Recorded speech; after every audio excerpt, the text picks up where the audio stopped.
कि इनको 15 दिन के अंदर अंदर हटा लिया जाए, नहीं तो हम इसको डेमोलिशन कर देंगे। वो दोनों मस्जिद, एक बंगाली मार्केट की मस्जिद थी और दूसरी तकिया बब्बर शाह जो ITO पर मस्जिद थी। बाबरी मस्जिद एक ऐसा नाम जिसे सुनकर हमारे जीवन में हिंदू और मुसलमानों के बीच हुई तकरार की तस्वीर ताजा हो जाती है। दोस्तों, देश में मंदिर तोड़कर मस्जिदों को बनाने का सिलसिला मुगल शासकों ने शुरू किया था और उन मस्जिदों पर आज तक एक ही समुदाय विशेष का कब्जा है।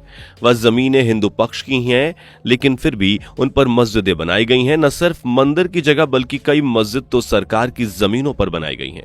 ज्ञान वापी और बाबरी मस्जिद के बाद अब दिल्ली में 2 बड़ी मस्जिदों पर भी बुलडोजर चलने का ऐलान हो चुका है। सरकार ने दिल्ली की 2 बड़ी मस्जिदों को सरकारी संपत्ति बताकर नोटिस जारी किया है और बहुत ही जल्द इन मस्जिदों को गिराया जाएगा।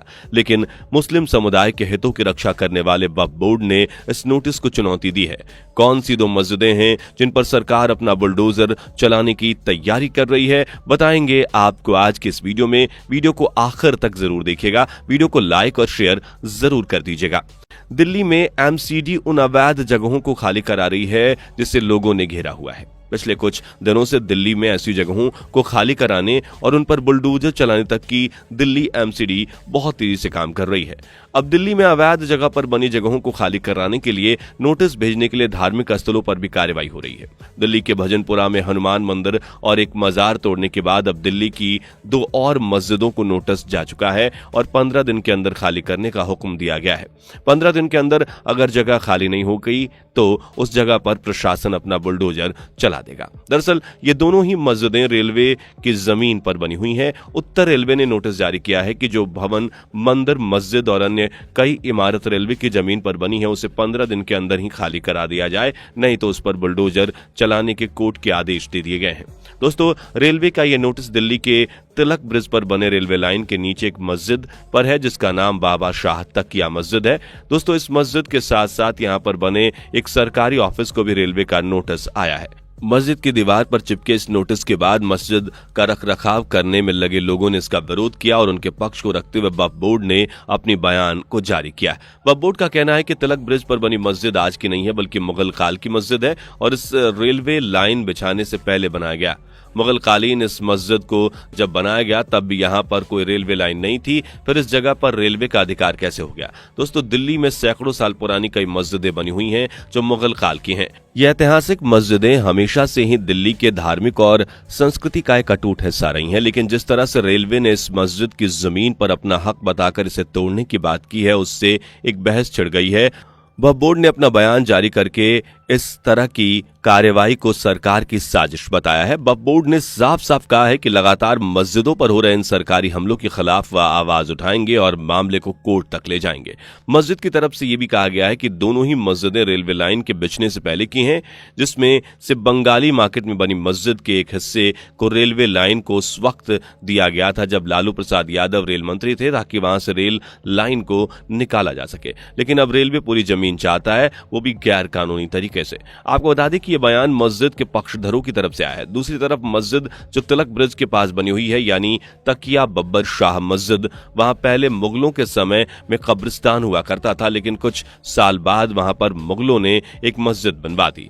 तकिया बब्बर शाह का मतलब कब्रिस्तान ही है। यही वजह है कि इस मस्जिद का नाम भी तकिया बब्बर शाह मस्जिद पड़ा है। इन मस्जिदों में मुगल कालीन होने के वक्फ बोर्ड के पास बहुत सारे सबूत हैं। मस्जिद में बना गुंबद और पत्थरों से बना हुआ एक कुआं जिसकी बनावट भी मुगल कालीन है, क्योंकि इसे मुगल शैली में ही बनाया गया है। ये मस्जिदें अपने इतिहास के खुद गवाह हैं। दूसरी मस्जिद की बात करें तो बंगाली मार्केट के इस मस्जिद के बारे में भी यह बताया जा रहा है कि यह मस्जिद लगभग 250 साल पुरानी है और इसे भी मुगल काल में ही बनाया गया था। बंगाली मार्केट में बनी इस मस्जिद में ही एक मदरसा है जहां 100 बच्चों के पढ़ने की जगह है। मस्जिद की बनावट से खुद ही पता चलता है कि यह मस्जिद कब बनाई गई थी और किसने इसे बनवाया था। मस्जिद के 3 गुंबद मुगल शैली के दिखते हैं और बताते हैं कि यह मस्जिद मुगलों ने ही बनवाई थी। दिल्ली नगर निगम ने कुछ महीने पहले ही इस मस्जिद को अवैध बताकर मस्जिद की एक दीवार को तोड़ दिया था। तब से ये मामला कोर्ट में पेंडिंग है। साथ ही साथ ये भी कहा गया है कि रेलवे का नोटिस जारी होना बिल्कुल गलत है। मस्जिद से जुड़े सभी कागजात वक्फ बोर्ड के पास मौजूद हैं। इसके अलावा वक्फ बोर्ड का आरोप है कि रेलवे का यह कहना कि मस्जिद उनकी जमीन पर है सरासर गलत है। 1945 के गजट में मस्जिद का जिक्र है, उसके पूरे दस्तावेज दिल्ली वक्फ बोर्ड के पास मौजूद हैं। उसके बाद भी रेलवे जोर जबरदस्ती करेगा तो वह कोर्ट का रुख करेंगे। एक तरफ वक्फ बोर्ड दोनों मस्जिदों को लेकर सख्त रवैया अपना रहा है, तो वहीं रेलवे ने नोटिस सिर्फ मस्जिद को ही नहीं दिया, बल्कि रेलवे की जगह पर आने वाली कई तरह की इमारतों और कार्यालयों पर भी रेलवे ने कार्यवाही की है। रेलवे ने नोटिस जारी कर तिलक ब्रिज पर बने एक सरकारी ऑफिस पर नोटिस लगाया है। आपको बता दें कि ये नोटिस मलेरिया ऑफिस पर लगाया गया है और उसे भी 15 दिन का नोटिस दिया गया है खाली करने के लिए। अगर ऑफिस खाली नहीं किया गया तो उसे भी 15 दिन के बाद रेलवे खुद ही इस ऑफिस पर बुलडोजर चला देगा। एक तरफ रेलवे ने अपने एरिया को बढ़ाने के लिए सभी अवैध इमारतों को हटाने के लिए नोटिस जारी किया है, तो वहीं अब वक्फ बोर्ड ने भी कमर कस ली है और रेलवे के इस नोटिस का जवाब भी देने के लिए तैयार है। लेकिन रेलवे की अगर जमीन है तो मंदिर क्या, मस्जिद क्या और क्या सरकारी दफ्तर, सभी को हटना ही होगा और जमीन खाली करनी ही होगी। इससे पहले भजनपुरा इलाके के एक मजार जो चौराहे के बीचों बीच मौजूद थी, उस पर भी सरकार ने बुलडोजर चलाया। उस वक्त भी मुस्लिम पक्ष के कुछ लोगों ने इसका विरोध किया, लेकिन क्योंकि उस जमीन के जरूरी कागजात नहीं थे तो ज्यादातर लोगों ने प्रशासन की मदद भी की थी। मजार के साथ साथ एक हनुमान मंदिर भी भजनपुरा इलाके में तोड़ा गया था और उसमें भी प्रशासन का सहयोग लोगों ने किया था।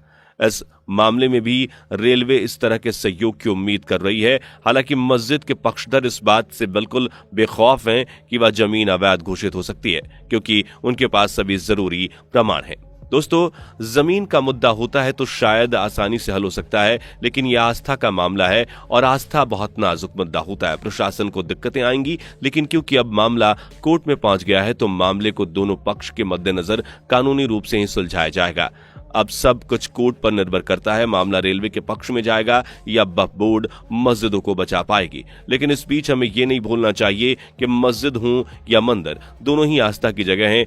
उन्हें कानूनी रूप से ही मिली जगह पर ही बनाया जाना चाहिए। इसमें ही सबकी भलाई होती है, क्योंकि रेलवे का विकास होगा तभी हमारा भी विकास होगा। हालांकि किसके पक्ष में जमीन जाएगी ये तो आने वाला वक्त ही बताएगा। आज की ये वीडियो आपको कैसी लगी हमें कमेंट करके जरूर बताइएगा। वीडियो को लाइक और शेयर जरूर कर दीजिएगा। इस तरह की वीडियोस को देखने के लिए हमारे चैनल को अभी सब्सक्राइब कर लीजिएगा। साथ ही इस बेल आइकन को प्रेस करना भी मत भूलें, ताकि आने वाली नई वीडियो आपको सबसे पहले देखने को मिले। मुलाकात होगी अगली वीडियो में। Bye bye. दोस्तों, आपको स्क्रीन पर 2 और वीडियोस दिखाई दे रही हैं, जिसे देखने के लिए स्क्रीन पर क्लिक करें।